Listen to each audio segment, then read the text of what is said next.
Colossenses 4, nós vamos ler a partir do versículo 2.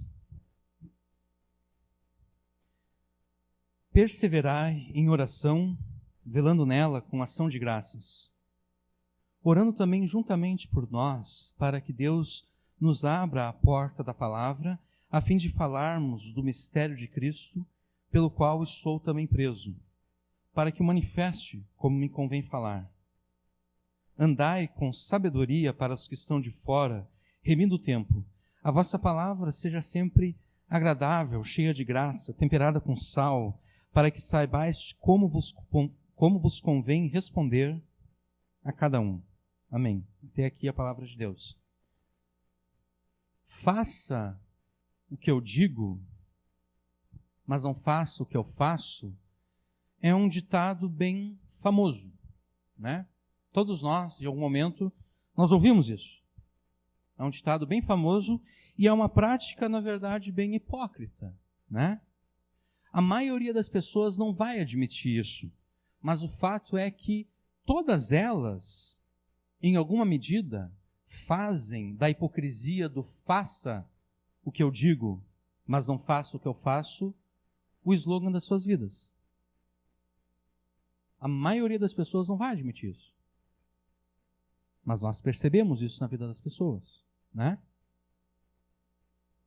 As pessoas não querem que ninguém minta para elas. No entanto, elas não se importam em mentir para os outros, né? Faça o que eu digo, não minta para mim. Mas não faça o que eu faço. Eu minto para ti, mas tu não mente para mim. Eu posso mentir para você, mas você jamais deve mentir para mim. Ou então, eu não quero que ninguém roube de mim, eu não quero que ninguém me traia, mas eu não tenho nenhum problema em roubar os outros, eu não tenho nenhum problema em trair os outros. Faça o que eu digo, não me roube, não me traia, mas não faça o que eu faço, porque embora eu digo para você não me roubar e não me trair, eu roubo você e eu traio você. Então está aí escancarada a hipocrisia do faço o que eu digo, mas não faço o que eu faço.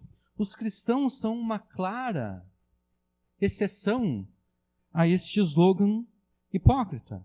Ou pelo menos, os cristãos deveriam ser uma clara exceção a este comportamento hipócrita. Porque o verdadeiro cristão é aquele que fala somente o que a palavra de Deus afirma e faz somente aquilo que a palavra de Deus proclama. O verdadeiro cristão é aquele que faz somente o que a palavra ordena. E ele proclama aquilo que a palavra diz. Então é impossível que o cristão adote a prática do faço o que eu digo, mas não faço o que eu faço. Porque se o cristão proclama a palavra de Deus, ele também deve fazer aquilo que a palavra de Deus ordena. Então, a menos que o cristão proclame a palavra de Deus e então não faça aquilo que a palavra de Deus diz, ele não pode adotar a prática do faço o que eu digo, mas não faça o que eu faço. Tudo o que o cristão verdadeiro diz é tudo aquilo que ele faz, ou pelo menos tudo aquilo que ele diz é tudo aquilo que ele deveria de fazer. Isso é assim porque tudo aquilo que o cristão verdadeiro diz e faz, primeiramente foi dito e ordenado na palavra de Deus. Você sabe o que a palavra de Deus te diz? Que você deve dizer? E o que a palavra de Deus ordena que você deve fazer? Você provavelmente está pensando, bom, a palavra de Deus ordena muitas coisas. Verdade? A palavra de Deus te ordena muitas coisas. A palavra de Deus te ordena e te diz muitas coisas, e é a tua responsabilidade dizer tudo aquilo que a palavra de Deus diz e fazer tudo aquilo que ela ordena. Mas vamos deixar essa pergunta um pouquinho mais específica. Você sabe o que a palavra de Deus te diz e te ordena nesses 5 versículos que nós acabamos de ler? Nesses 5 versículos, a Escritura te ordena que você seja dedicado à oração. e que então você se apresente como a resposta de Deus à oração que você a Ele faz. É isso que a palavra de Deus te ordena nesses 5 versículos. A Escritura ordena que você seja a resposta de Deus às orações que você a Ele faz. Agir de modo contrário a isso seria incoerente, seria hipócrita. Vamos imaginar um cenário. Você está enfrentando problemas no casamento. Então você ora a Deus para Deus resolver os problemas do teu casamento. Mas o que adianta você orar a Deus para Ele resolver os problemas do teu casamento se você, como homem, não passa a ser um melhor marido? Ou se você, como mulher, não passa a ser uma melhor esposa? Faz algum sentido isso? Você está dizendo para Deus, faça o que eu digo. Eu estou dizendo para o Senhor abençoar a minha família. Eu estou dizendo para o Senhor melhorar a minha família, melhorar o meu relacionamento com a minha mulher, com o meu marido. Mas eu não vou fazer nada para melhorar. Eu vou continuar sendo um péssimo marido, eu vou continuar sendo uma péssima esposa. Você está dizendo para Deus, Deus, faça aquilo que eu digo, mas não faça aquilo que eu faço. Porque eu não estou me esforçando nem um pouquinho para que a minha família seja uma família melhor, mais abençoada. Eu não estou me esforçando nem um pouquinho para melhorar o meu casamento. Eu estou dizendo para Deus, Deus, faça aquilo que eu digo, melhore o meu casamento, mas não faça aquilo que eu faço, porque eu não estou fazendo nada para melhorar o meu casamento.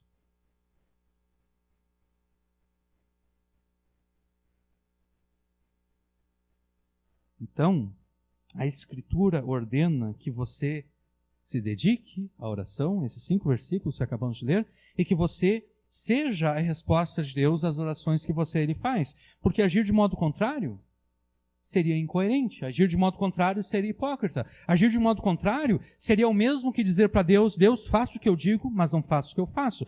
E o que você acha que Deus vai fazer com aquele que se atreve a dizer para Deus, faça o que eu digo, mas não faça o que eu faço?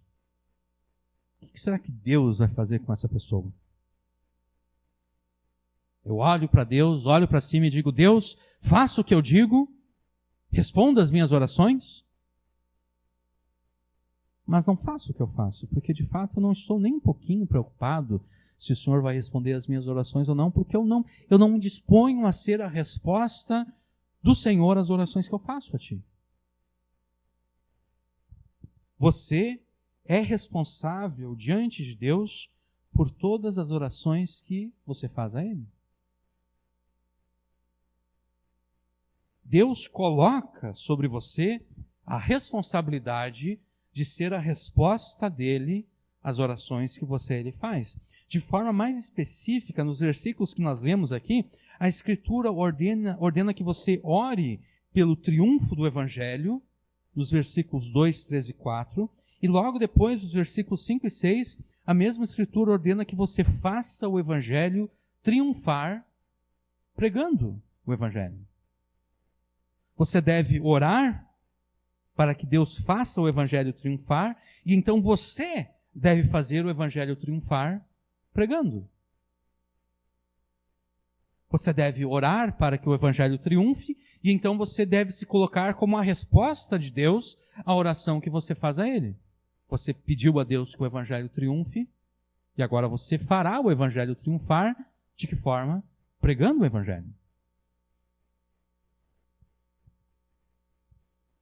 Você não pode adotar a prática hipócrita do faço o que eu digo, mas não faço o que eu faço.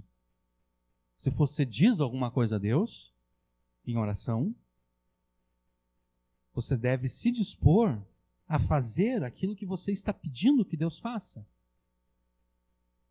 E não apenas se dispor, você de fato deve se esforçar ao limite da tua capacidade para fazer aquilo que você pede que Deus faça.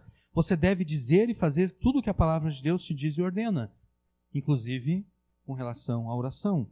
Então, hoje você vai aprender que você é responsável diante de Deus por todas as orações que você faz a Ele. Você vai aprender hoje que você deve ser a resposta de Deus às orações que você faz a Ele. Você vai aprender hoje que deve orar pelo triunfo do Evangelho e você vai aprender como fazer o Evangelho triunfar. Ore com esperança e perseverança pelo triunfo do Evangelho e o faça triunfar pregando com adequação e coesão. Da tua obediência a essa pregação depende a salvação eterna da tua família.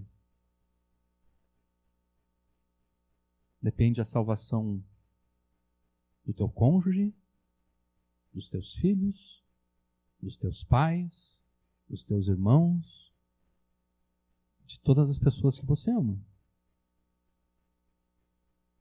Porque não pense que Deus vai salvar a tua família se você ora para que Deus salve a tua família, mas você não prega o Evangelho à tua família.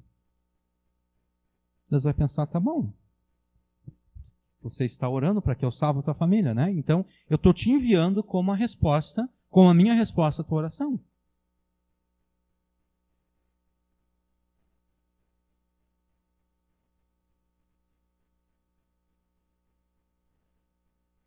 Se você desprezar a palavra de Deus, que será pregada nessa noite, você estará condenando a tua família e todas as pessoas que você ama ao inferno.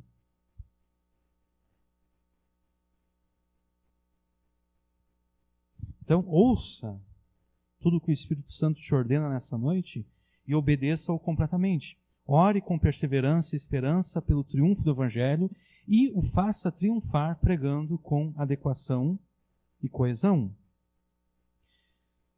Nós dedicamos toda a extensão da última pregação em Colossenses ao versículo 2, na semana passada, quando nós estudamos acerca dos 3 pilares básicos de uma vida de oração eficaz e agradável a Deus. O primeiro pilar é a oração perseverante. O segundo pilar é a vigilância esperançosa. E o terceiro pilar é o louvor com ações de graças. E se você não se lembra daquilo que foi dito ou não estava presente, você sempre pode escutar novamente aquela pregação porque ela está no YouTube. Hoje nós não vamos repetir tudo aquilo que foi dito na semana passada, porque senão a gente não vai conseguir entrar nos próximos versículos. No máximo, hoje nós vamos fazer um resumo da pregação da semana passada. O versículo 2 começa com perseverai em oração. Perseverai na oração. Nós lemos no início do versículo 2. Paulo insiste que você deve orar com perseverança. Por quê? Porque todos nós temos a tendência de facilmente desistir das orações que nós fazemos a Deus. Quantos aqui já desistiram de alguma oração? Começaram a orar por alguma coisa e depois pararam. A nossa tendência é começar e desistir. Essa é a nossa tendência. Então, por isso que Paulo não diz apenas que nós devemos nos dedicar à oração. Paulo diz que nós devemos perseverar na oração. Você começa a orar, e por que você desiste de orar? Bom, você desiste de orar porque você percebe todas as improbabilidades e todas as impossibilidades que deverão ser vencidas, que deverão ser superadas por Deus, para que aquilo que você pede a Ele de fato se cumpra. Você é como Pedro, que vê Jesus andando por sobre as águas, sobre o mar tempestuoso, e Pedro diz, olha, se é o Senhor mesmo, manda que eu vá até o Senhor. E Jesus diz, vem. E Pedro vai. E Pedro começa a andar por sobre as águas. Só que de repente ele percebe a força do vento. Ele percebe a força das ondas de tempestade. E ele pensa, é impossível que um homem como eu ande por sobre as águas. Então ele começa a afundar. É assim que nós somos. Nós começamos a orar e a gente começa a perceber o quão difícil é aquilo que nós estamos pedindo. O quão improvável é que Deus nos dê aquilo que nós estamos pedindo a Ele. O quão impossível é, na verdade, que aquilo que nós estamos pedindo de fato aconteça. Então a gente desiste. Agora a gente desiste, com todo respeito a vocês, simplesmente porque nós somos burros. Porque essas improbabilidades, essas impossibilidades, dizem respeito apenas a você e não a Deus. São improbabilidades e impossibilidades para você, mas não para Deus. Porque quando nós consideramos Deus em toda a sua bondade, em todo o seu poder, a única conclusão que nós podemos chegar é que para Ele não existem impossibilidades, para Ele não existem improbabilidades. Não existe nada para Deus que seja improvável. Não existe nada para Deus que seja impossível. No entanto, em vez de nós reconhecermos que para Deus não existe nada impossível nem improvável, nós projetamos em Deus as nossas incapacidades. Nós pensamos que apenas porque nós somos incapazes de superar aquela circunstância, isso significa que Deus também é incapaz. Então a gente desiste de orar.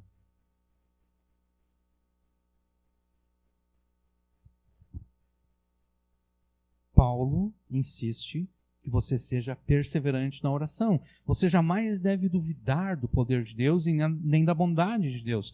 Você jamais deve desistir de orar a Deus por pensar que aquilo que você pede a Ele é muito difícil ou até mesmo impossível. Porque se não fosse difícil, se não fosse impossível, você nem precisaria orar, né? Você não precisa pedir ajuda de Deus. Não estou dizendo que você não deveria, mas você não sente necessidade de pedir ajuda a Deus para fazer algo fácil, né?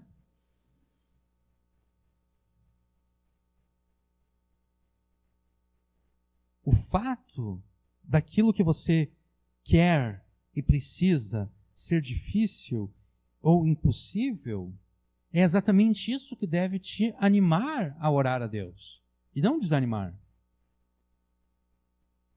Porque se não fosse difícil, se não fosse impossível, você nem precisaria. Você simplesmente iria lá e faria aquilo que você quer, aquilo que você precisa. A oração, de fato, só faz sentido do ponto de vista lógico e teológico, exatamente porque aquilo que você pede a Deus está além das suas capacidades. Por mais que te pareça demorada a resposta de Deus, porque este é um outro motivo que nos leva a desistir da oração. Nos parece que Deus está demorando muito para responder. E a demora de Deus, nós confundimos como sendo Deus dizendo não. E, no entanto, Jesus ordena, em duas parábolas que ele conta no Evangelho de Lucas, Jesus ordena que nós não aceitemos um não como resposta da parte de Deus. Que nós não aceitemos o aparente não de Deus. Na primeira parábola que Jesus conta, Jesus fala de um homem que estava em casa já de noite, e a gente tem que entender que as casas no tempo de Jesus não eram iguais às nossas casas. Nas nossas casas nós temos um soalho, né? Nas casas no tempo de Jesus, o soalho era o chão de terra batido, tá? Então, quando a pessoa chegava a se deitar na sua cama, ela não ia ficar se levantando para fazer qualquer outra coisa, por quê? Porque ela iria caminhar sobre o chão de terra, ela iria sujar novamente os seus pés, e daí ela teria que novamente lavar os seus pés antes de se deitar. Então imagina, às vezes a gente se deita na cama, daí se lembra, eu esqueci de fazer uma coisa, a gente se levanta, faz, depois a gente se deita, se levanta, faz outra coisa, e se deita de novo. Imagina isso se o nosso chão fosse de terra. A gente ia se levantar, sujava o pé, daí tinha que lavar o pé, os pés, tinha que secar os pés, a gente se deitava. É um trabalho muito difícil de ser feito. Então as pessoas, no mundo antigo, quando elas se deitavam para só se levantar de manhã. Então esse homem havia se deitado já e de repente alguém começa a bater na porta dele. Um vizinho começou a bater na porta dele, pedindo pão. E ele estava pedindo pão não porque ele tinha esquecido de comprar, ou porque tinha faltado dinheiro para ele comprar pão. é porque tinha chegado uma visita na casa dele e agora ele só tinha o suficiente para ele e para sua família, mas não para o visitante. Então ele pensa, eu vou pedir para o meu vizinho um pedaço de pão. E ele vai lá, começa a bater na porta. E o homem, já deitado na sua cama, ele diz, não. Eu já estou deitado na minha cama, eu não vou me levantar agora para te dar esse pão. Eu não quero ter o trabalho depois de ter que me lavar de novo para me deitar. Isso é nós orando. Somos nós orando. Somos nós batendo na porta. E Jesus disse que o homem demorou até levantar para dar o pão. Por quê? Porque ele não queria ter que fazer aquilo. Mas de repente ele se sentiu tão incomodado, ele pensou, tá bom, o que adianta eu estar aqui na minha cama, mas eu não vou conseguir dormir porque esse chato fica batendo na minha porta. Ali Jesus está ensinando acerca da perseverança. A negativa do homem lá dentro em nos dar o pão é a demora de Deus em responder à nossa oração. E a gente pensa que Deus está dizendo não. Jesus diz, jamais pense que o silêncio de Deus é Ele dizendo não para você. Não, você tem que continuar insistindo, continuar batendo na porta. E a outra parábola que Jesus conta é a do juiz iníquo. Havia uma viúva que tinha sido injustiçada, alguém fez o mal contra ela e ela procurou a justiça. O problema é que o juiz da cidade dela era um juiz corrupto. O cara não estava preocupado em fazer justiça de fato. Ele só atendia aqueles que compravam as sentenças dele. Aqueles que pudessem fazer algum tipo de favor para ele. Então aquela viúva comparece diariamente diante do juiz pedindo que ele faça justiça. Ele diz, não, eu não vou fazer justiça para ti, porque tu não tem nada que tu possa fazer por mim. Tu é uma viúva pobre, tu não pode comprar as minhas sentenças, tu não tem nada para me oferecer, então eu não vou fazer justiça para ti. Mas a viúva não desiste. Todo dia ela vai até o juiz, até que o juiz pensa, quer saber, é melhor eu fazer justiça de uma vez para essa mulher, porque eu não aguento mais. Todo dia ela quer estar aqui diante de mim, enchendo a paciência. Então Jesus diz, se até um juiz iníquo faz a justiça, quando muito incomodado, quanto mais Deus com relação aos seus filhos, quando estes clamam a Ele, dia e noite. Então, duas parábolas que Jesus contou, ensinando acerca da necessidade da perseverança em oração. E de jamais pensarmos que a demora da parte de Deus em nos dar aquilo que nós estamos pedindo é Deus nos dizendo não. Então, por mais que te pareça demorada a resposta de Deus, e por mais que te pareça impossível responder aquilo que você pede a Ele, você jamais deve desistir de orar. Persevere em oração, insistindo com Deus a favor daquilo que você precisa que Ele te dê, ou daquilo que você necessita que Ele faça por você. Este é o primeiro pilar de uma vida de oração eficaz e agradável a Deus, a oração perseverante. O segundo pilar é a vigilância feita com perseverança, conforme continua no versículo 2. Velando nela, velando na oração. Na semana passada nós explicamos por que uma melhor tradução aqui seria vigiando por meio dela, vigiando por meio da oração. Tá? Eu não vou gastar tempo agora explicando por que essa seria uma melhor tradução. Se você quer ouvir a explicação, ouça a pregação da semana passada. Nós devemos vigiar por meio da oração.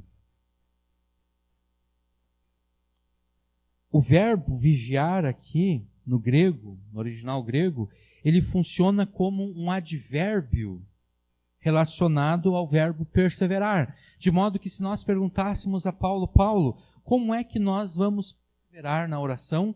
Paulo responderia, vocês vão perseverar na oração vigiando por meio dela, vigiando por meio da oração, tá? E a oração é um instrumento pelo qual nós vigiamos. Mas o que isso significa? Bom, isso significa que depois de orarmos, nós devemos ficar à espera da resposta de Deus. Assim como fizeram Davi e Abacuque. Eu vou ler para vocês aqui o Salmo 5, versículo 3, tá? Pela manhã ouvirás a minha voz. Aqui, Davi está falando acerca da oração que ele faz a Deus. É como se Davi estivesse dizendo para Deus, olha, pela manhã o Senhor não vai escapar. Pela manhã o Senhor estará obrigado a ouvir a minha voz, porque eu vou apresentar a minha oração ao Senhor todas as manhãs. Pela manhã ouvirás a minha voz, ó Senhor. Pela manhã apresentarei a ti a minha oração e vigiarei. Abacuque também, em Abacuque 2:1, ele diz, sobre a minha guarda estarei, sobre a fortaleza me apresentarei e vigiarei para ver o que falará a mim, o que Deus falará a mim. Abacuque faz a sua oração no capítulo 1, e então no capítulo 2, versículo 1, ele diz que ele vai vigiar à espera da resposta de Deus. Quando nós fazemos as nossas orações a Deus, quando você faz as suas orações a Deus, você deve permanecer vigilante à espera da resposta de Deus.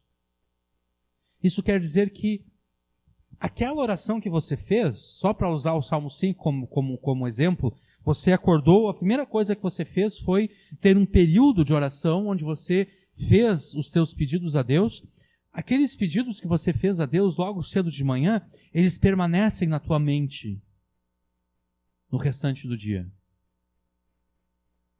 Não é uma coisa que você pediu a Deus e depois você esquece daquilo que pediu. Porque se você esquece daquilo que pediu, é porque aquilo que você está pedindo não é tão importante, né? Se você pedisse um favor a alguém e depois você esquecesse que pediu aquele favor àquela pessoa, é porque aquele favor não é grande coisa. Agora, quando você pede um favor e esse favor é importante, você não esquece daquilo que você pediu. Mesmo com relação à oração. Quando você ora algo que é importante para você, você não esquece aquilo que você orou. Aquilo permanece contigo. No restante do dia, você está sempre se lembrando daquilo que você pediu a Deus. Isso é vigiar, isso é ficar à espera da resposta de Deus. Mas você vigia por meio da oração. A oração é o instrumento pelo qual você vigia. A aplicação que nós fizemos na semana passada é que você terá 2 momentos distintos de oração durante o dia. O primeiro momento é aquele que nós citamos como exemplo. Logo cedo pela manhã você tem um período de oração. Vamos dizer que esse período seja de meia hora, 40 minutos, 1 hora de oração logo cedo pela manhã, onde você apresenta a Deus todos os seus pedidos. Tudo aquilo que você precisa que Deus faça por você. Tudo aquilo que você precisa que Deus te dê. Ali você apresenta todos os seus pedidos a Deus. Nesse primeiro momento de oração. No segundo momento de oração, é esse vigiar. Porque você terminará o primeiro momento de oração e você vai fazer o quê? Bom, você vai cumprir o restante dos seus compromissos. Só que no intervalo de cada compromisso, você estará vigiando em oração. Então, o exemplo que eu dei na semana passada foi o seguinte: digamos que o teu trabalho envolva o atendimento ao público. Você atende ao público, você atende clientes. Então, entre um cliente e outro, você vigia por meio da oração, você repete o pedido numa oração rápida. Digamos que num dia de movimento fraco, você tenha um intervalo de 5, 10, 15 minutos entre um cliente e outro. se aquilo que você pede a Deus é realmente importante, você vai aproveitar esses 5, 10 minutos de intervalo que você tem entre um cliente e outro para vigiar em oração, para relembrar a Deus aquilo que você está pedindo a Ele. Digamos agora que você está num dia de movimento forte.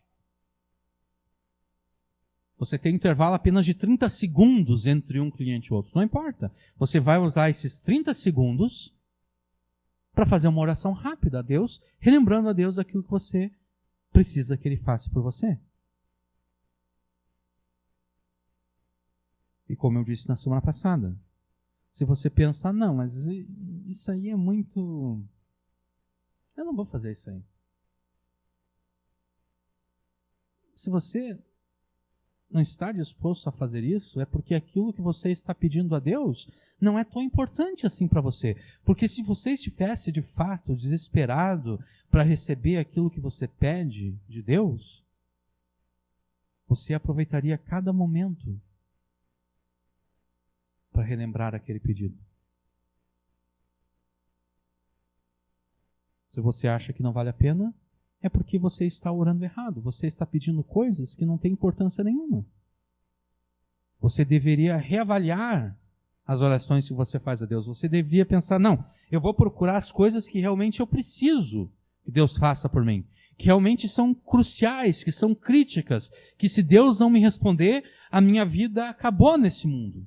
Eu não tenho mais razão para viver neste mundo se Deus não me der isso. Para uns pode ser um casamento falido. Um casamento que está prestes a acabar. Para outros pode ser a saúde, uma doença. Não importa. Você tem que encontrar algo que você perceba que é crucial. Aí sim você vai cumprir aquilo que Paulo está dizendo aqui. Então este é o segundo pilar de uma vida de oração eficaz e agradável a Deus. O terceiro pilar é uma vida, para uma vida de oração eficaz e agradável a Deus, é o louvor a Deus com ações de graças, que está associado com a vigilância esperançosa. Só para explicar aqui, eu falei de vigilância esperançosa, porque esperançosa está ligada à vigilância? Porque você está vigiando como quem tem a certeza de que Deus vai responder. Como Davi e como Abacuque. Davi disse, eu vou apresentar ao Senhor as minhas orações logo cedo pela manhã e eu vou vigiar. Por que Davi vai vigiar? Porque ele tem a certeza de que Deus vai responder. Ele não sabe se vai demorar muito ou pouco, mas ele tem a certeza que Deus vai responder. Por que Abacuque também se coloca de vigia? Porque ele sabe que Deus vai responder aquilo que ele está pedindo. Tá? Então, por isso vigilância esperançosa, porque você tem a esperança de que Deus vai responder. E aqui eu trato a esperança como certeza, não a esperança como desejo. Nós normalmente usamos esperança como desejo, né?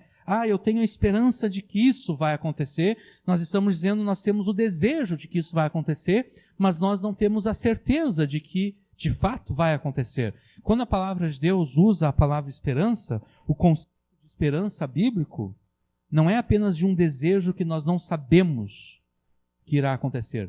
A esperança bíblica é a certeza de que aquilo vai, de fato, acontecer. Então, por isso, vigilância esperançosa.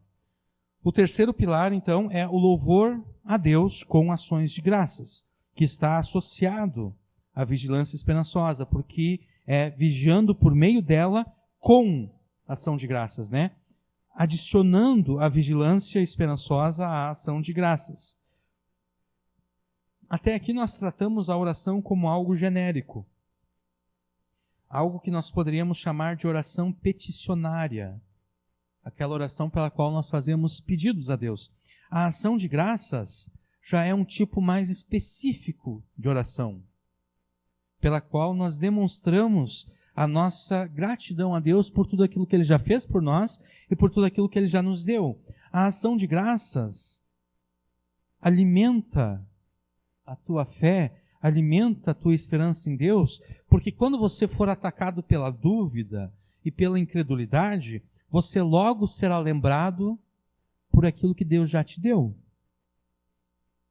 por aquilo que Deus já fez por você. Então a dúvida irá embora. A ação de graças também te protege do grave pecado da murmuração. Porque facilmente as nossas petições a Deus podem se transformar em murmuração, da mesma forma que as petições de Israel a Deus lá no deserto se transformaram em murmuração.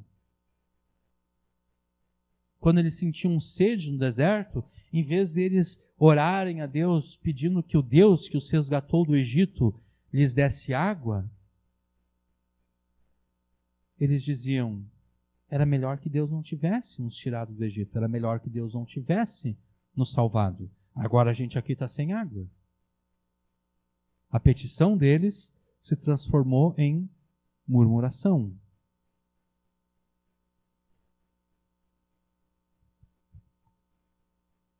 A ação de graça te protege do grave pecado da murmuração, porque você será lembrado que todas as bênçãos que já recebeu e que ainda receberá de Deus, te foram e serão dadas pela sua graça, que jamais poderá ser merecida por você. Então, quando você pede algo a Deus, você vai pedir com a humildade de quem reconhece a graça de Deus e não com a arrogância de quem acha que está pagando por um produto ou um serviço. Por fim, pela ação de graças, você vai louvar a Deus pelas bênçãos que Ele te concedeu.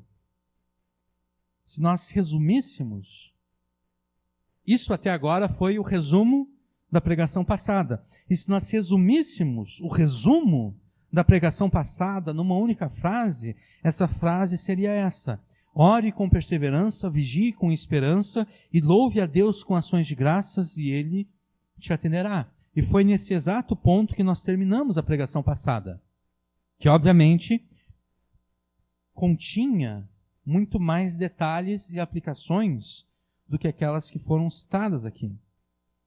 No entanto, esse parágrafo, embora nós tenhamos terminado a pregação passada neste ponto, o parágrafo escrito por Paulo, ele não termina no versículo 2, ele se estende até o versículo 4.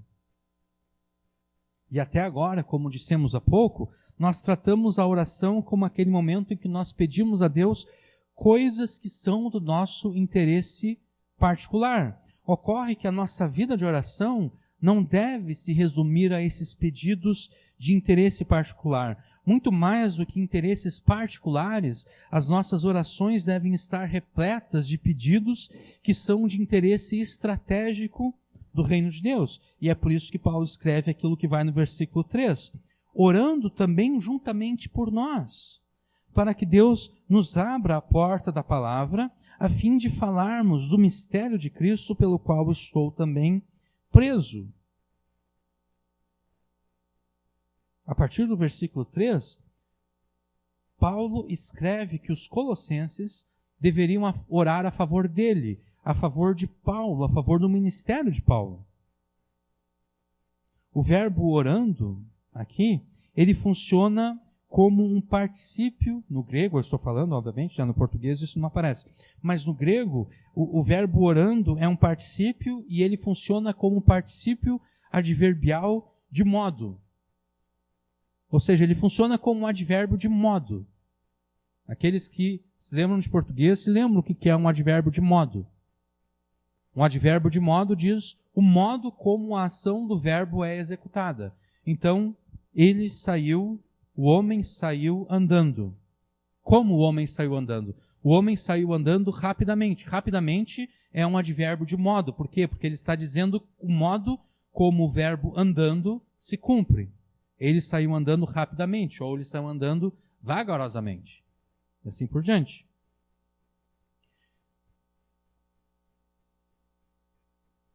O verbo orando, então, no versículo 3, é esse advérbio de modo que se relaciona com o verbo perseverai, no versículo 2. Tá? Além de perseverar por meio da vigilância, eles perseverariam em oração, orando também a favor de Paulo. Essa é a significação de toda essa explicação que eu dei para vocês aqui acerca do grego, tá? Os colossenses, afirma Paulo, deveriam orar a favor do ministério dele e dos seus companheiros.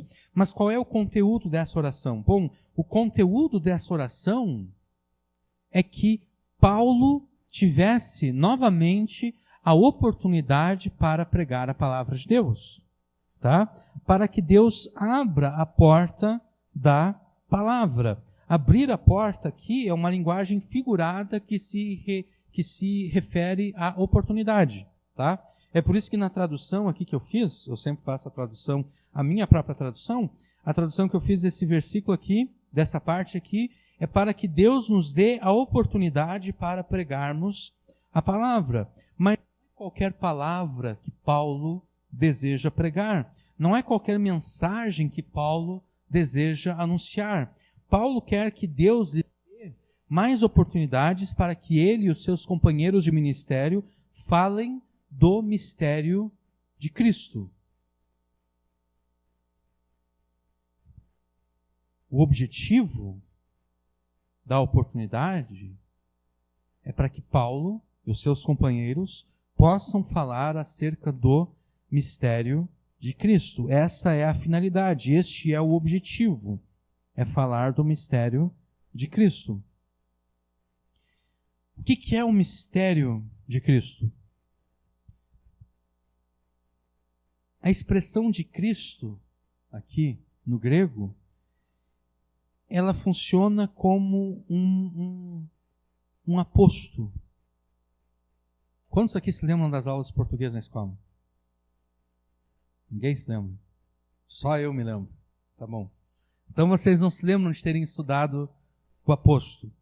O que é o aposto? O aposto nada mais é do que uma expressão ou uma palavra que explica melhor, que identifica melhor o objeto que está sendo citado.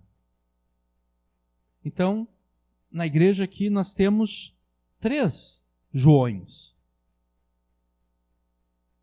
Então, no contexto da igreja, a gente precisa de um aposto. Pensando que a gente não vai usar o nome completo, tá? A gente só vai usar o primeiro nome. A gente precisaria de um aposto para identificar de qual João nós estamos falando. João, o recruta do exército. Bom, a gente sabe então que se refere ao filho do André, que está servindo o exército agora. Se a gente dissesse apenas o João, poderia ser eu, poderia ser o João, marido ali da nossa irmã em Cristo, poderia ser o João, filho do André. Mas não, é João, o recruta do exército. Bom, a gente sabe que é o João, filho do André. João, o teólogo. Bom, então sou eu. Né? O teólogo é um aposto. A frase, então, aqui de Cristo, ela funciona como um aposto de o mistério. É como se Paulo estivesse dizendo, olha, nós queremos ter a oportunidade de falarmos novamente do mistério, ou seja, de Cristo. O mistério é Cristo. O mistério do qual Paulo quer falar às pessoas é Cristo.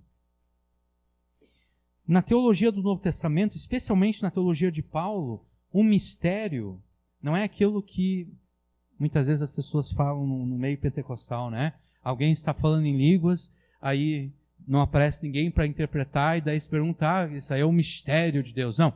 Na Bíblia, mistério não tem nada a ver com isso.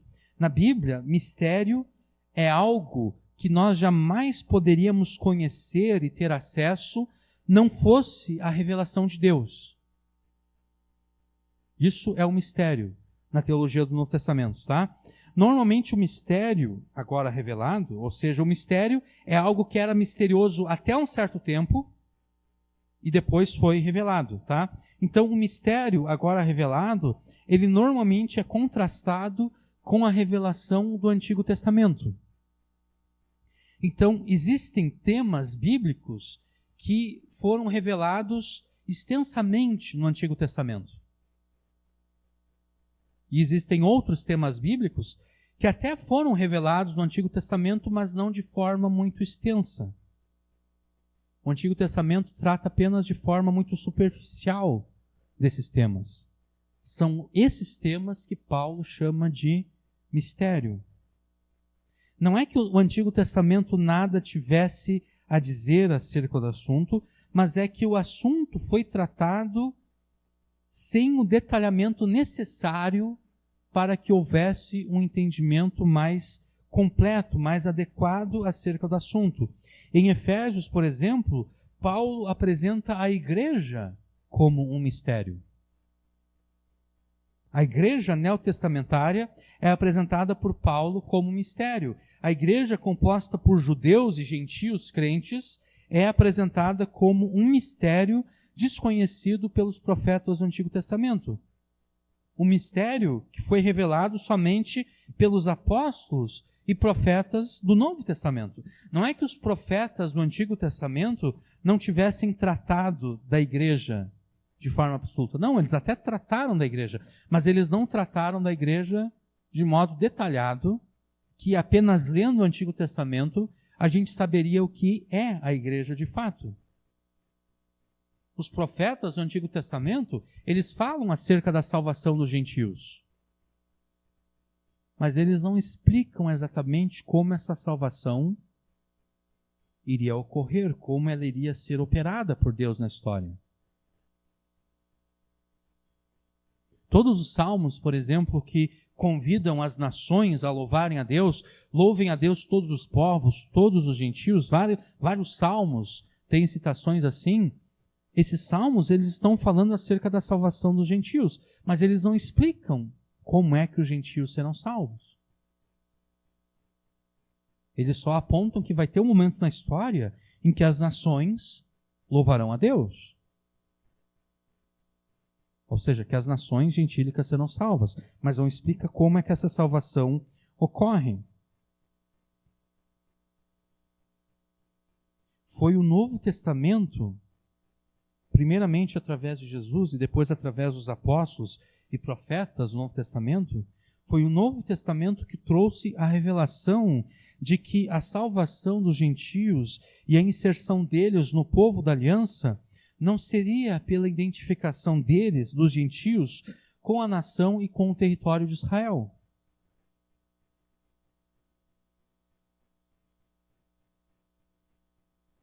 Foi o Novo Testamento que mostrou que os gentios são salvos, não por se tornarem judeus, não por terem se mudado para morar lá na Terra Santa, e então adotarem o judaísmo, adotarem as práticas judaicas. É o Novo Testamento que mostra que a salvação dos gentios não ocorre dessa forma. Foi o Novo Testamento que apresentou a salvação dos gentios por meio da internacionalização do povo de Deus, que não estaria mais restrito a uma nação, a um território geográfico, não estaria mais restrito a uma etnia, aos judeus de nascimento, mas se estenderia a todas as nações da terra, ou seja, a igreja.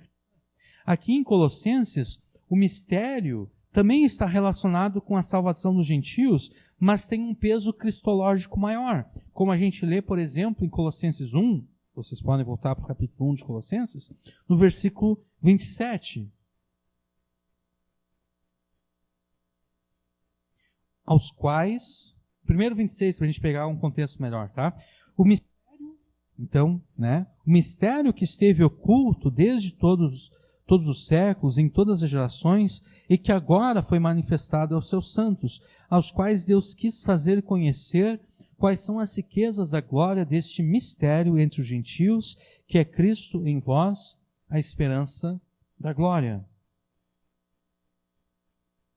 A esperança de salvação e glória para os gentios é Cristo em vós. O mistério do qual Paulo quer falar em Colossenses 4:3 é esse mistério. É o mistério de Cristo em vós, Cristo entre os gentios, a esperança da glória. E é por causa deste mistério que Paulo estava preso. O finalzinho do versículo 3. A fim de falarmos o mistério de Cristo, pelo qual estou também preso.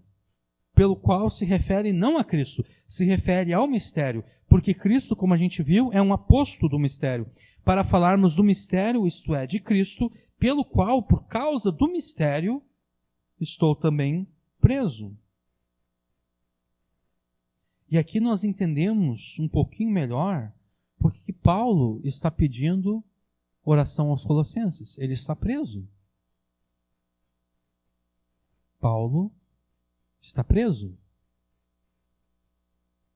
É por isso que Paulo pede que os colossenses orem a Deus a favor dele, para que ele tenha mais oportunidades de pregar acerca do mistério que é Cristo. Ele estava preso.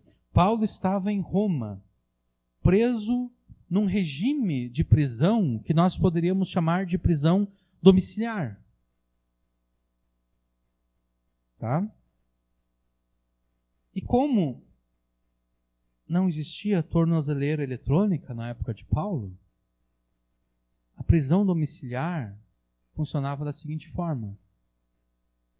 O preso ficava na sua própria casa, como é uma prisão domiciliar, acorrentado a 2 soldados.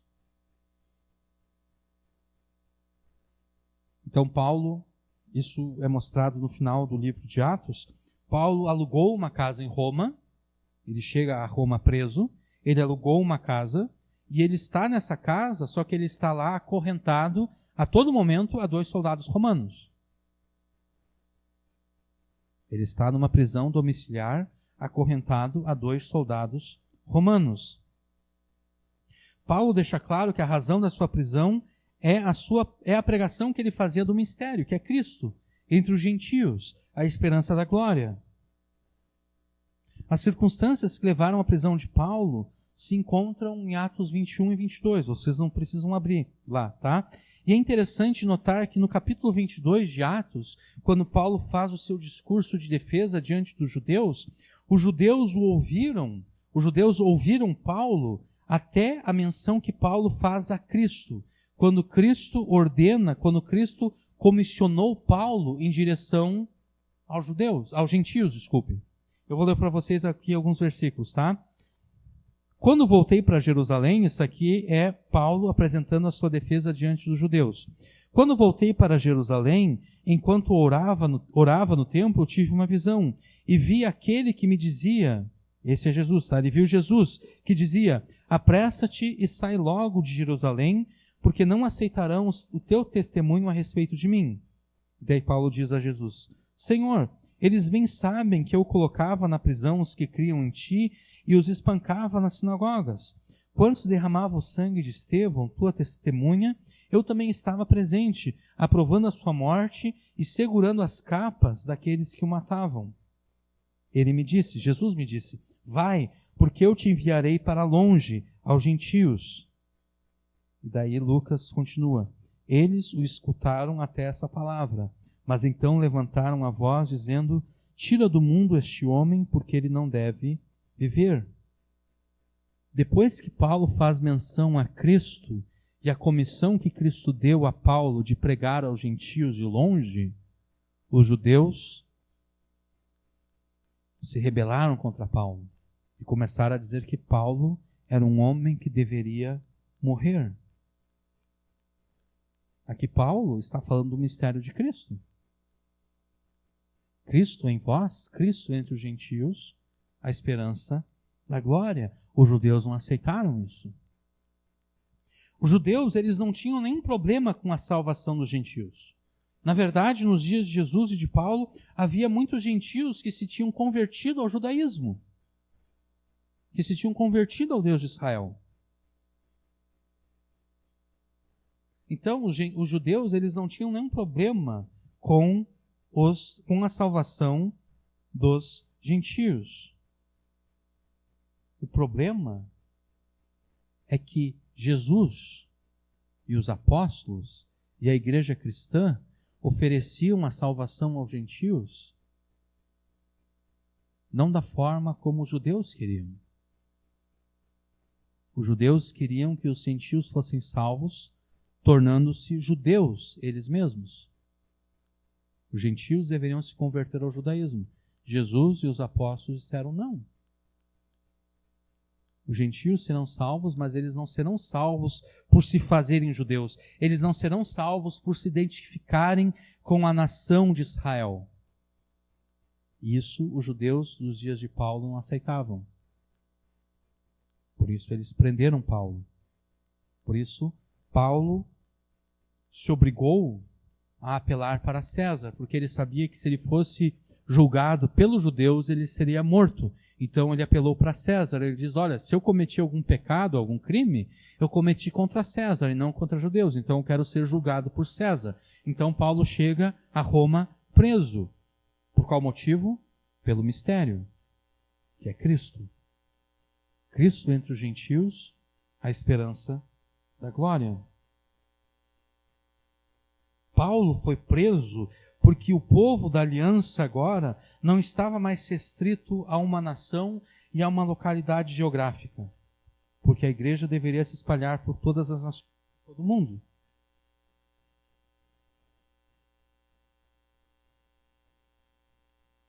Então, o relato de Lucas em Atos confirma aquilo que Paulo escreveu aqui, que Paulo está preso por causa do mistério.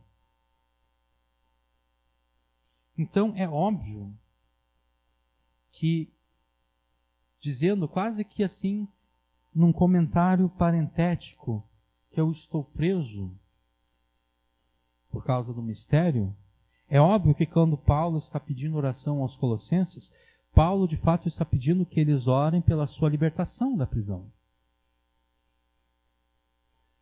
Para que de fato ele tenha a oportunidade de pregar. Porque Paulo até tinha liberdade para pregar na sua prisão. Só que para Paulo pregar para alguém, essa pessoa deveria ir até Paulo. Paulo tinha liberdade de receber quem ele quisesse na sua casa, estando acorrentado àqueles 2 soldados romanos. Mas existe muita diferença entre tu poder receber qualquer pessoa e tu puder ir a qualquer lugar. Né? Paulo não poderia dizer, quer saber, eu vou lá numa das praças de Roma pregar o evangelho. Paulo não poderia fazer isso, porque ele estava preso. Então é por isso, quando Paulo pede oração, no fim ele está pedindo aqui para que os colossenses orem pela sua libertação. Paulo queria ter a liberdade de ir e vir para onde quisesse, para que desse modo ele pudesse anunciar sem embaraço algum Cristo como a esperança de glória para os gentios. O objetivo de Paulo era apenas esse, versículo 4, para que o manifeste o quê? O mistério, como me convém falar. Paulo queria, da melhor forma possível, tornar este mistério conhecido a todas as pessoas.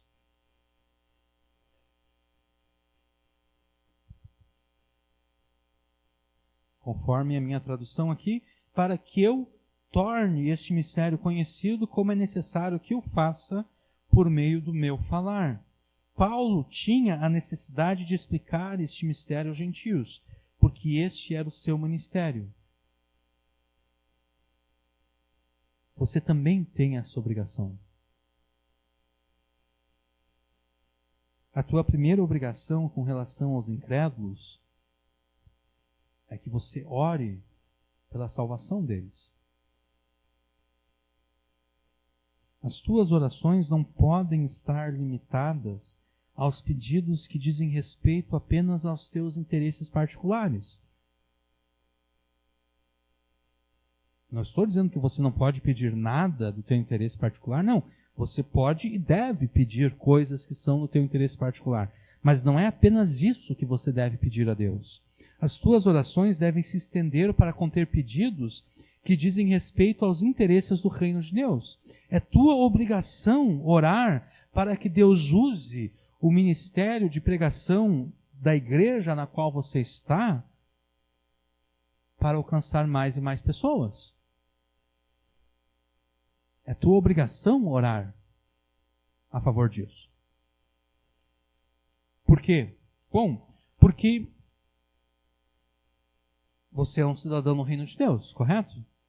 é o teu dever se importar o suficiente com o reino de Deus a ponto de orar pelo avanço dele.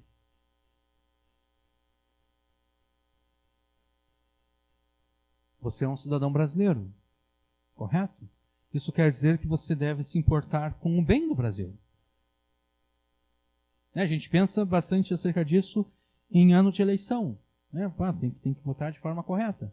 Verdade? Um cidadão que se importa com o bem da sua nação deve se esforçar para votar da melhor forma possível, de acordo com as circunstâncias nas quais ele está. Da mesma forma, um cidadão no reino de Deus deve se importar com o avanço do reino de Deus. Quando você ora a favor do avanço do reino de Deus, você ora a favor do avanço do reino de Deus em termos globais e universais.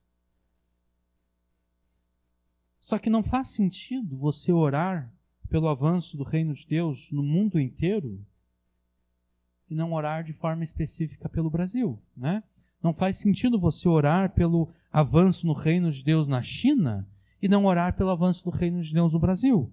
Igualmente, não faz sentido você orar pelo avanço do reino de Deus no Brasil e não orar de forma específica pelo Rio Grande do Sul. Da mesma forma, não faz sentido você orar pelo avanço do reino de Deus no Rio Grande do Sul e não se preocupar com o avanço do reino de Deus em Novo Hamburgo. Não faz sentido também você orar pelo avanço do reino de Deus em Novo Hamburgo e não orar de forma específica pela igreja na qual você está.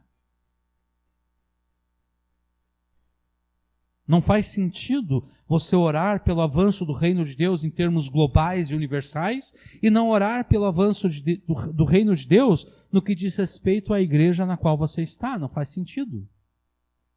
Porque seria o mesmo que você orar pela família dos outros, mas não orar pela própria família.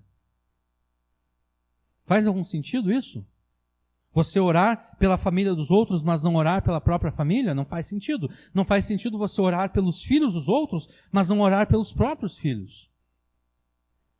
Então, da mesma forma, não faz sentido você orar pelo avanço de Deus, do reino de Deus, do ponto de vista universal e global, e não orar de forma específica pela igreja na qual você está. Para que o ministério de pregação da tua igreja seja usada para alcançar cada vez mais e mais pessoas. Isso é em primeiro lugar. Por que você deve orar? Porque isso é a tua obrigação, orar a favor do avanço do reino de Deus, orar a favor do triunfo do Evangelho. Em segundo lugar, os interesses do reino de Deus, o triunfo do Evangelho, também são do teu interesse. Porque, afinal de contas, a salvação da tua família está condicionada ao avanço do reino de Deus. Se o reino de Deus não avançar, a tua família não será salva. Os teus amigos não serão salvos. Os teus vizinhos, os teus conhecidos. Então, na verdade, antes, propositadamente, eu me expressei de forma errada. Eu disse que as tuas orações não podem conter apenas pedidos de interesse pessoal, devem também conter também pedidos que interessam ao reino de Deus, como se esses pedidos não interessassem a ti, como se esses pedidos com relação ao reino de Deus não dissessem respeito a ti. Mas, na verdade, eles dizem respeito a ti, porque do avanço do reino de Deus, ou melhor, a salvação da tua família depende do avanço do reino de Deus. A salvação dos teus amigos está condicionada ao avanço do reino de Deus. A salvação dos teus vizinhos e conhecidos e colegas de trabalho está condicionada ao avanço do reino de Deus. Em terceiro lugar, por que você deve orar a favor do avanço do reino de Deus e do triunfo do Evangelho? Em terceiro lugar, porque a resposta de Deus às orações que dizem respeito unicamente a você está condicionada às orações que você faz a Deus a favor do avanço do seu reino, porque Jesus disse: buscai em primeiro lugar o reino de Deus e a sua justiça, e todas as demais coisas os serão acrescentadas. O que significa que se você não busca em primeiro lugar o reino de Deus e a sua justiça, aquilo que você pede a Ele que diz respeito unicamente a você, não será respondido, não será acrescentado a você. É tua obrigação, então, orar para que Deus use o ministério de pregação da igreja na qual você está para alcançar mais e mais pessoas. Você também deve orar a favor das pessoas que interessam a você que sejam salvas. Os seus familiares, os seus amigos, vizinhos, conhecidos. Ore para que Deus use o ministério de pregação dessa igreja para trazer salvação às pessoas que são no teu interesse. Ore para que Deus te use na salvação dessas pessoas. Porque não se engane, se você faz parte do reino de Deus, se você faz parte dessa igreja, você faz parte do ministério de pregação dessa igreja. A tua responsabilidade não é subir neste púlpito para pregar a partir dele, mas a partir deste púlpito. Mas a tua responsabilidade é levar aquilo que é pregado a partir deste púlpito para o mundo.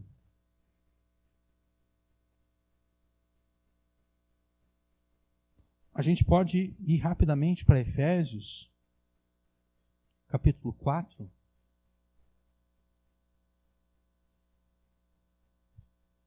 Muitas vezes os crentes têm uma ideia errada acerca do que é o ministério cristão.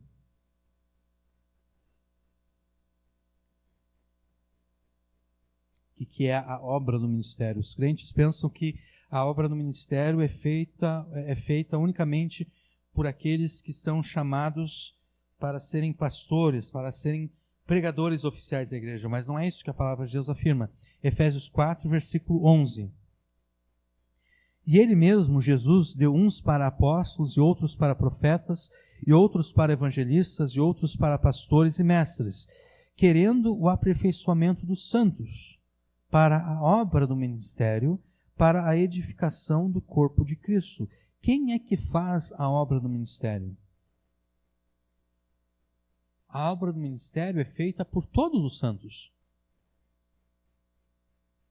Todos os santos fazem a obra do ministério, participam da obra do ministério. Os apóstolos, os profetas, os evangelistas, os pastores e mestres existem não para fazerem a obra do ministério, mas para aperfeiçoarem os santos, para que os santos cumpram a obra do ministério.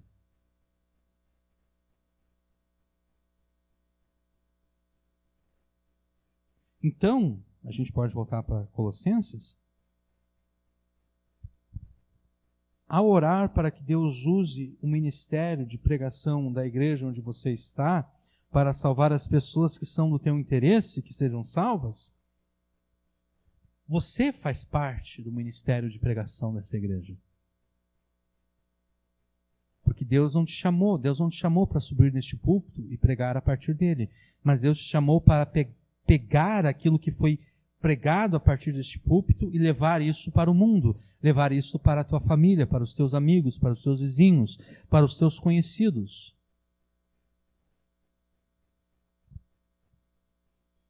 Ore para que Deus te use para salvar essas pessoas que são no teu interesse. Ore para que Deus, pelo seu Espírito Santo, e por meio da pregação que é feita neste lugar, e por meio da pregação que você mesmo faz, ore para que essas pessoas sejam convencidas do pecado, da justiça e do juízo, sendo também salvas pela fé em Jesus. Tudo aquilo que antes nós afirmamos acerca da oração perseverante e da vigilância esperançosa com relação aos seus pedidos particulares, também se aplica à tua oração a favor do triunfo do Evangelho. De repente você pensa, não, essa pessoa aqui, é impossível que ela seja salva. Bom, na verdade, Jesus disse que é impossível que qualquer pessoa seja salva de fato. Mas aquilo que é impossível aos homens é possível a Deus. Então, para Deus não existe impossibilidade quando diz respeito à salvação de alguém. Talvez você vá orar por 5, 10, 15 anos pela salvação da pessoa. Não importa. Você deve continuar orando por 5, 10, 15 anos. Até que a pessoa seja salva ou até então que ela morra.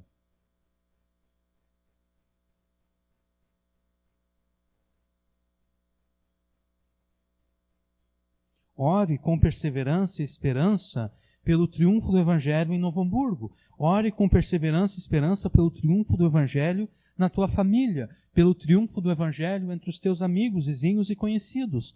Ore com perseverança e esperança pelo triunfo do Evangelho.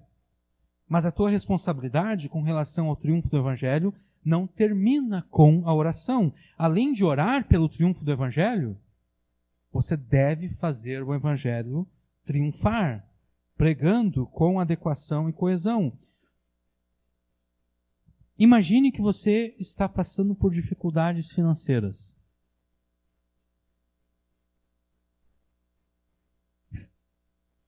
Não basta que você ore a Deus para que Deus te abençoe financeiramente.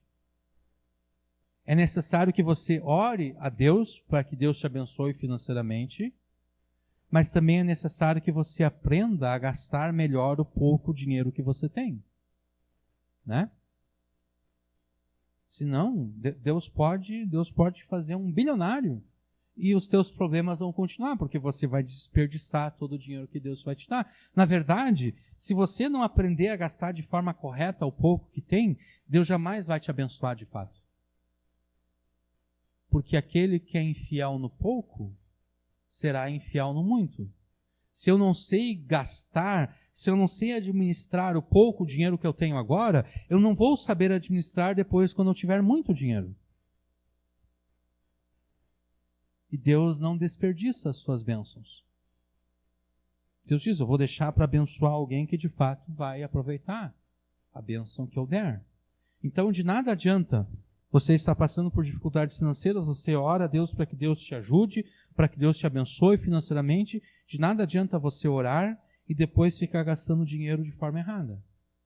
Também, de nada adianta, para citar o exemplo que nós demos na pregação, na introdução da pregação, você está passando por dificuldades no casamento. De nada adianta você orar a Deus para que Deus resolva essas dificuldades se você não se torna um melhor marido, uma melhor esposa. De nada adianta. É necessário que depois de orar, você de fato seja um melhor marido, seja uma melhor esposa, de acordo com aquilo que a palavra de Deus te ordena. O mesmo pode ser dito com relação a qualquer oração que você poderia fazer a Deus. Não basta orar. É necessário que depois de ter orado, você se encaminhe dentro daquilo que te é possível em direção àquilo que você pede a Deus.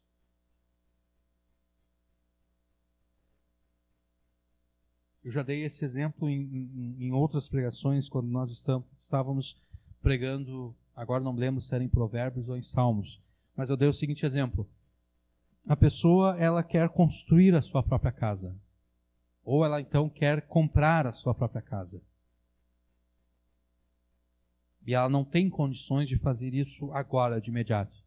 Então, eu vou orar a Deus, para que Deus me dê condições ou de comprar uma casa, ou de construir a minha própria casa, mas o que eu vou fazer? Eu vou começar a economizar. Ah, mas eu só posso economizar um pouquinho. Bom, não importa se é só um pouquinho. É esse pouquinho que tu vai fazer. Você tem que ser fiel no pouco. Não adianta você pedir a Deus dinheiro para comprar ou construir, mas o pouco dinheiro que você tem, você joga fora.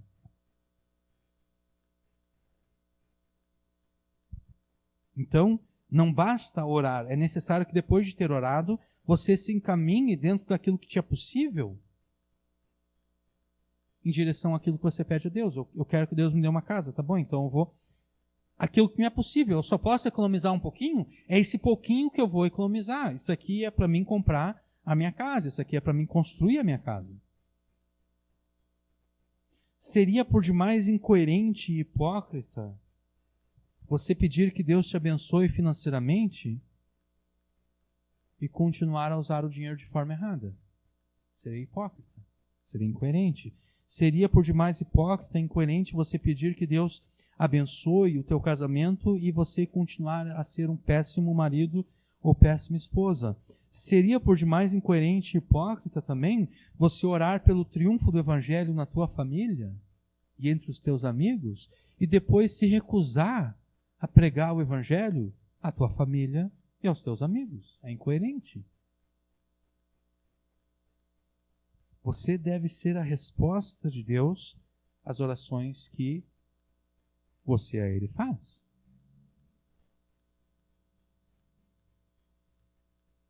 Eu vou orar pela salvação da minha família? Então eu serei a resposta de Deus à minha oração. Eu vou pregar à minha família.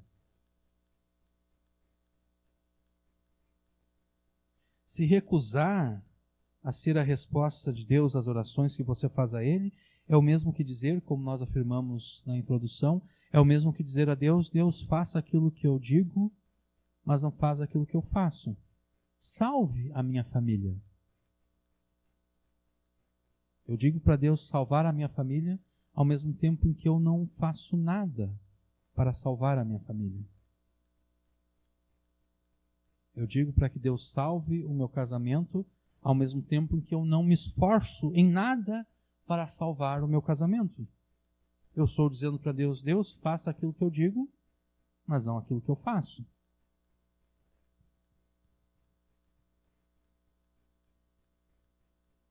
Não faça isso.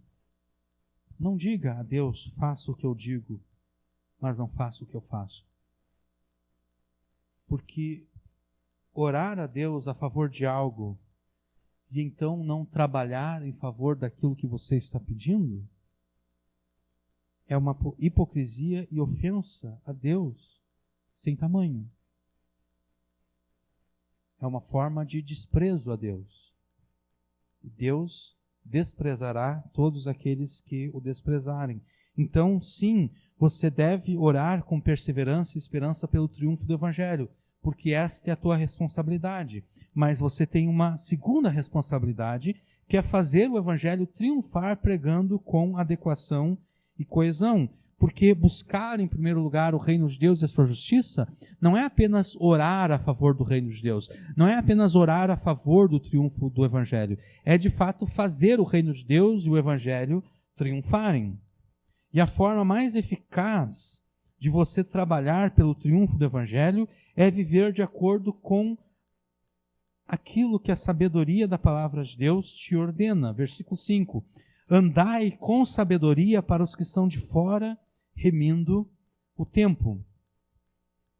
Nós já afirmamos em várias pregações passadas que andar é uma metáfora para o estilo de vida de uma pessoa.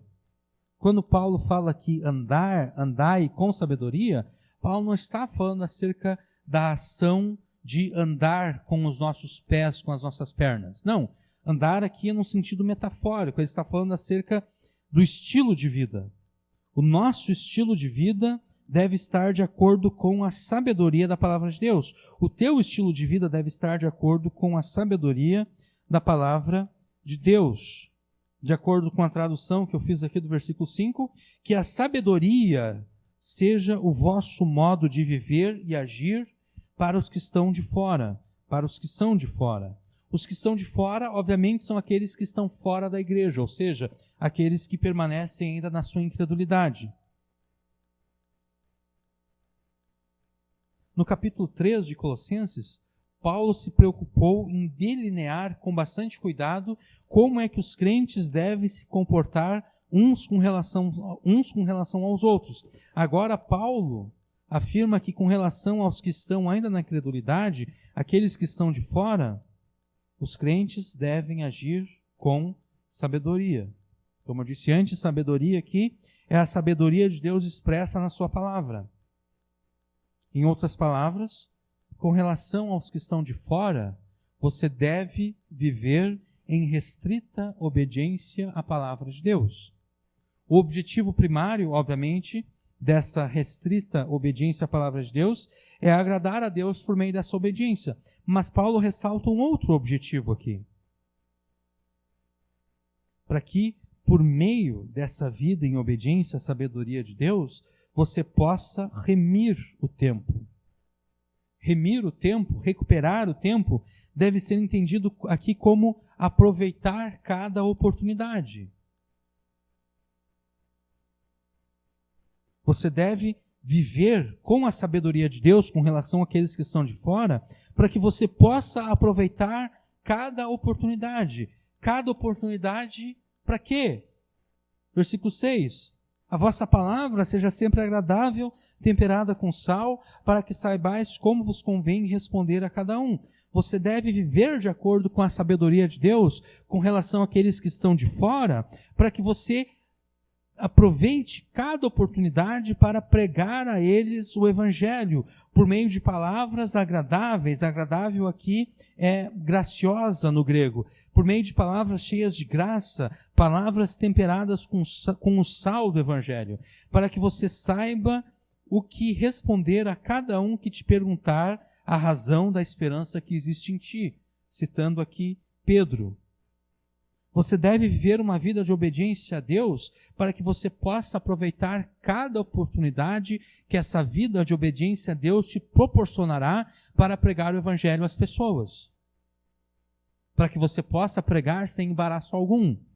Para que você possa pregar para a tua família e a tua família não diga: mas como é que tu pode estar dizendo isso se eu sei que tu fez aquilo de errado?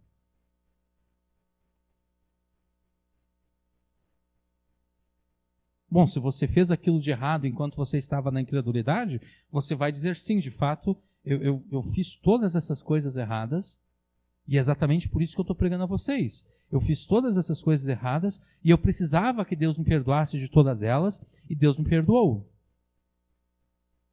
Agora você deve viver de acordo com a sabedoria da palavra de Deus, de modo que depois de ter sido perdoado, ninguém mais possa apontar nada na tua vida como algo que coloque um obstáculo ao Evangelho. Você deve ser capaz de chegar na tua família, chegar nos teus amigos, pregar o Evangelho, e eles não terem nada para falar contra você.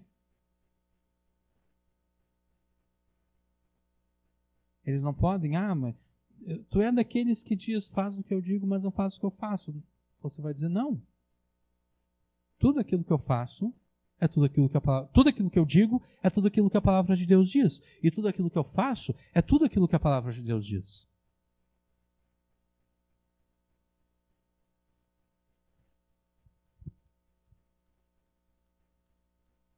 É por isso que nós falamos da necessidade de pregar o Evangelho com adequação.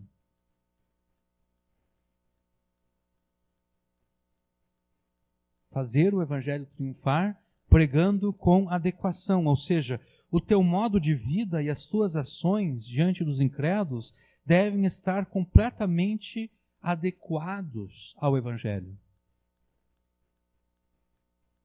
A tua vida deve estar adequada ao Evangelho, deve estar de acordo com o Evangelho, deve estar de acordo com a palavra de Deus, para que você tenha a oportunidade de pregar.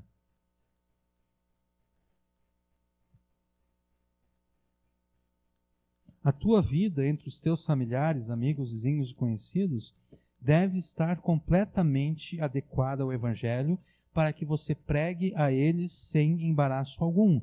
Do mesmo modo, você deve pregar o Evangelho com coesão, ou seja, de forma coerente.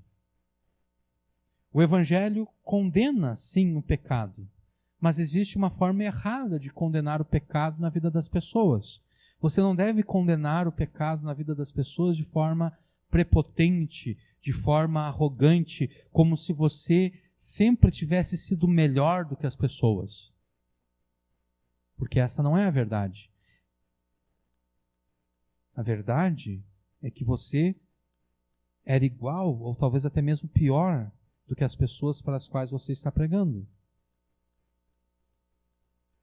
As tuas palavras devem ser agradáveis. Como eu disse antes aqui, no original, agradável é tem a ver com graça. As tuas palavras devem ser cheias de graça. A tua pregação no Evangelho deve ser coesa, deve fazer sentido, deve ser coerente. Você não pode pregar o Evangelho de modo prepotente. Você deve pregar o Evangelho de modo gracioso. A mesma graça que foi apresentada a você, você deve apresentar a outros.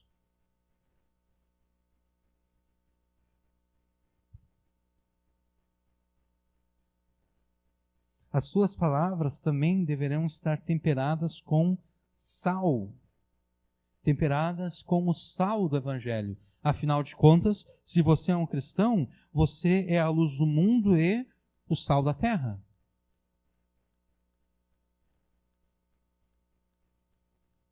Você deve apresentar Jesus não apenas como uma alternativa a mais. Jesus não é apenas uma opção dentre várias que podem ser escolhidas. Você deve apresentar Jesus como a única opção, como a única alternativa. As suas palavras devem estar temperadas com o sal do Evangelho.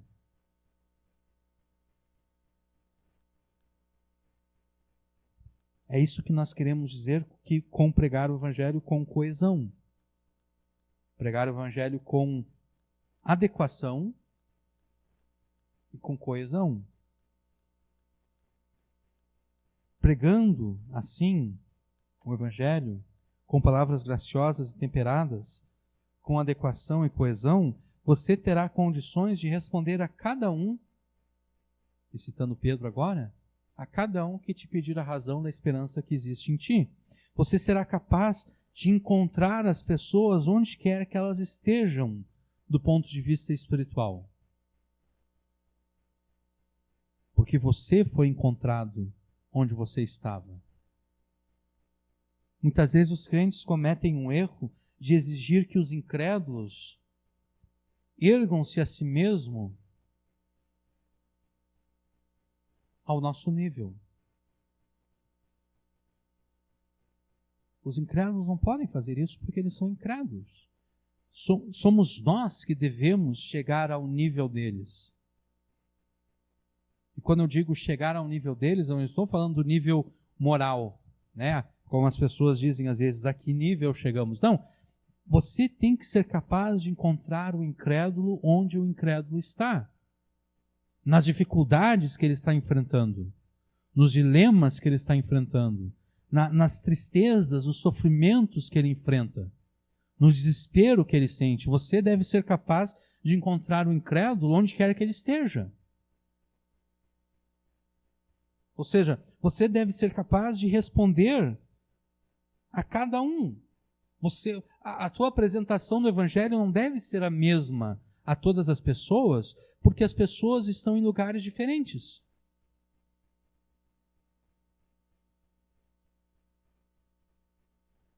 Tem uns para os quais você vai pregar que as pessoas elas estão de bem com a vida. Elas estão no meio da sua incredulidade, cometendo os mais variados pecados, mas eles estão de bem com a vida. Está tudo bem com a família, não tem nenhum problema de saúde. A pessoa está de bem com a vida. Você deve saber se encontrar com essa pessoa onde ela está. Vai ter outras pessoas que você vai encontrar, a pessoa vai estar desesperada. Você deve saber como responder a cada um. Você deve saber como apresentar o Evangelho ao incrédulo que está de bem com a vida, e você deve saber como apresentar o Evangelho à pessoa que está no último do desespero.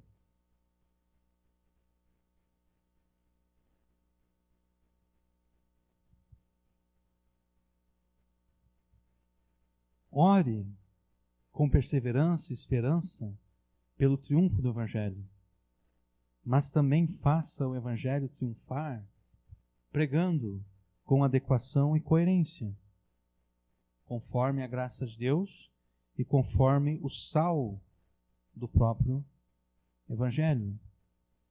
Não se atreva a dizer a Deus, faço o que eu digo, mas não faço o que eu faço. Porque fazer isso é desprezar a Deus. Aqueles que desprezam a Deus serão desprezados. Não se limite a falar a Deus meras palavras, pedindo a Ele as suas bênçãos. É necessário que depois de orar a Deus, pedindo a Ele as bênçãos, você viva de acordo com aquilo que está pedindo a Ele. É necessário que depois de ter orado, você direcione a sua vida em direção àquilo que está pedindo.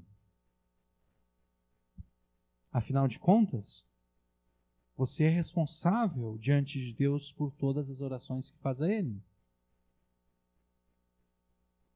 Deus coloca sobre você essa responsabilidade.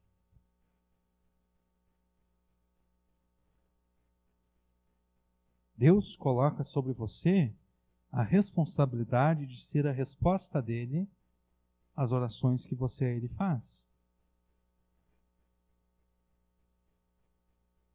E dentro das orações que você faz a Ele, você deve fazer pedidos que são do teu interesse pessoal, mas não apenas isso. Você deve também pensar no avanço do Evangelho do Reino de Deus, do triunfo do Evangelho. Você deve orar com perseverança e esperança pelo triunfo do Evangelho. E então, tendo orado pelo triunfo do Evangelho, você deve fazer o Evangelho triunfar, pregando com adequação e coesão. Você é responsável diante de Deus pelas orações que faz a Ele. Isso você aprendeu hoje. Você aprendeu que deve ser a resposta de Deus às orações que você a Ele faz. Você deve orar pelo triunfo do Evangelho e você deve fazer o Evangelho triunfar. Da tua obediência a isto depende a salvação da tua família, depende a salvação dos teus amigos, depende a salvação de todas as pessoas que você ama, de todas as pessoas que você quer bem. A salvação de todas essas pessoas depende da tua obediência a isso. Ore com perseverança e esperança pelo triunfo do Evangelho e faça o Evangelho triunfar pregando com adequação e coesão. Ore e seja responsável pelas orações que você faz a Deus. Ore e seja a resposta de Deus às orações que você a Ele faz. Amém.